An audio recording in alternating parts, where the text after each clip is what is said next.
So it's probably impossible to predict the two starting guards, right? I think it's easy to predict the starting center. I think it's going to be Boaz Stanley. Shane Beamer said as much, and I don't see that changing unless Nolan Hay is just too good. But Boaz has him by 22 pounds. Now, there could be injuries, as we know.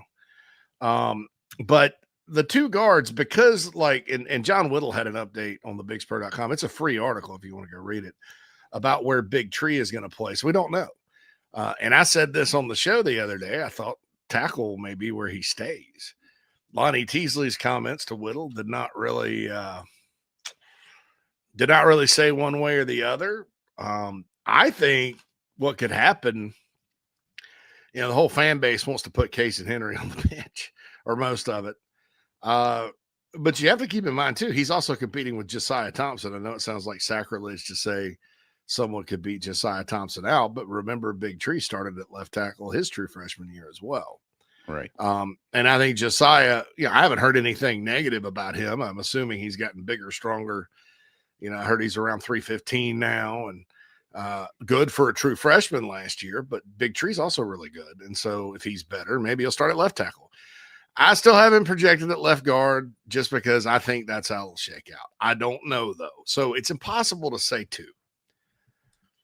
So the poll today, and the poll's starting to get really specific. I'm going to have some more general stuff. Right? Starting to get really specific. Who is your one lock to start at guard? And here are the options. Nick Sharp, Big Tree, Marquis Anderson, Rodney Newsom Jr., true freshman Shed Surratt. Do not laugh. It could happen. And Trovon Ball. There's other guys like Blake Franks who could obviously, if he takes a big step forward, play a factor there. That, to me, even no matter how it shakes out, Phil, that's a lot of beef. Yeah. Because most of these guys are like 325 plus. And then that's a lot of competition because, all these guys, conceivably could be pretty good. Last year, and I did some research with the article, Vershawn Lee listed at 310, Torricelli Simpkins 308, and I believe Kamar Bell was 305 to 310, 6'2". This is going to be a larger interior group, as we've spoken of. Yeah. And I've said it, I didn't write it until today, but I've said it that give me 70 more pounds up front if you're going to be more power run oriented.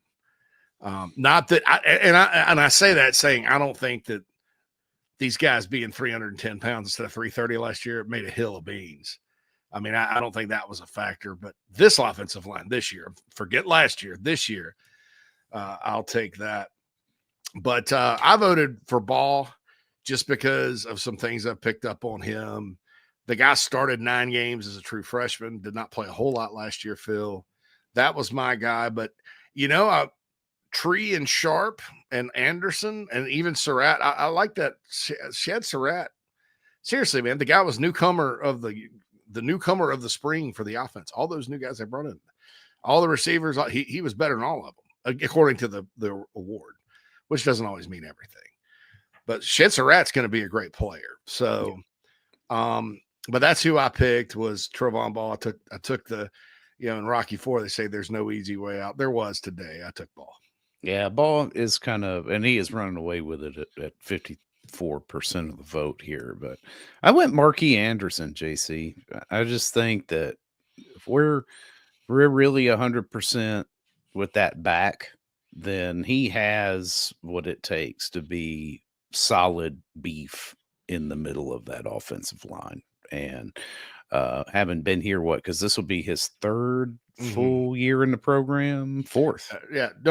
Third. Tree, Trovon, Anarchy. All same class. All in same class. Yeah, that's right. That's right. Yeah. And I've been waiting with bated breath to see what Mr. Anderson looks like healthy, but he's just hasn't gotten there yet. Hopefully this off season has been kind to him and the fall will be as well. Because I'm expecting big things from Marquis. 6'4", 326, Marquis Anderson. And when he got here, I've said it before, Contact told me, wait, do you see him play? Well, then he got shut down with the back injury.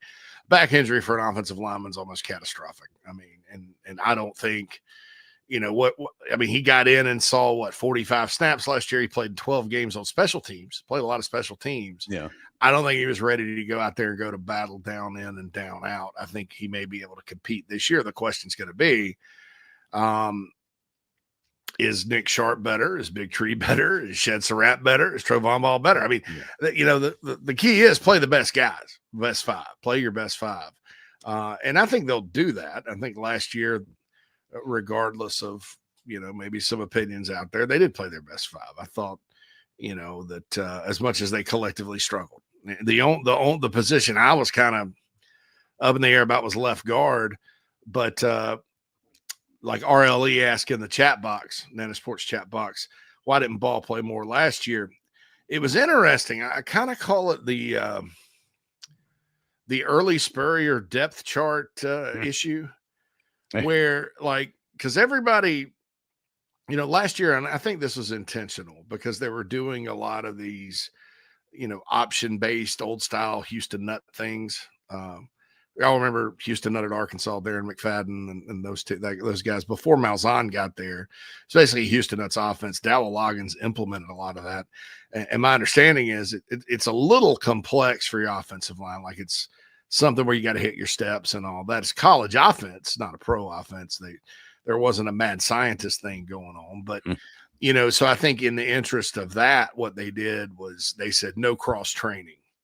In other words, all right, Trovon Ball and Torricelli Simpkins are going to battle it out at right guard, and Trovon's only a right guard, and then Marquis Anderson's going to compete against Kamar Bell. Obviously, I think Ball at left guard behind Bell would have probably put more pressure on Bell, and we may have seen a change, whereas Marquis wasn't quite there. And then Ball, could have played, but Torricelli was just better. Torricelli was up and down last year as well. So we'll see kind of how it shakes out this year. So I agree with you, RLE, but there's a reason for that. I just, I think these guys are bigger. Bigger's not always better, Phil. No. But at the same time, it's kind of like linebacker. Like the linebackers are bigger this year. Bigger's not always better at linebacker, but they are bigger. I mean, Debo Williams and Demetrius Knight were not big linebackers. No, they weren't huge. I mean, these guys are huge. The question is, can they run? Well, at linebacker, I'm not so much worried about the athleticism and speed because I know what these guys can do. Now, at the offensive line, it's kind of the same way. They're bigger, but I also know these guys are really good athletes just from watching them. We've seen a lot of these guys. We've seen in action, and we know that they've got what it takes. They just need to put it all together. So I'm excited to see what rolls out there when we're all in Atlanta. It'd be interesting to see how the competition is shaking up from what comes out of the practice over the next few weeks. But it's definitely going to be one of the more discussed subjects as we enter into camp season here is who is actually going to be on that O-line and who are the best five to put out there.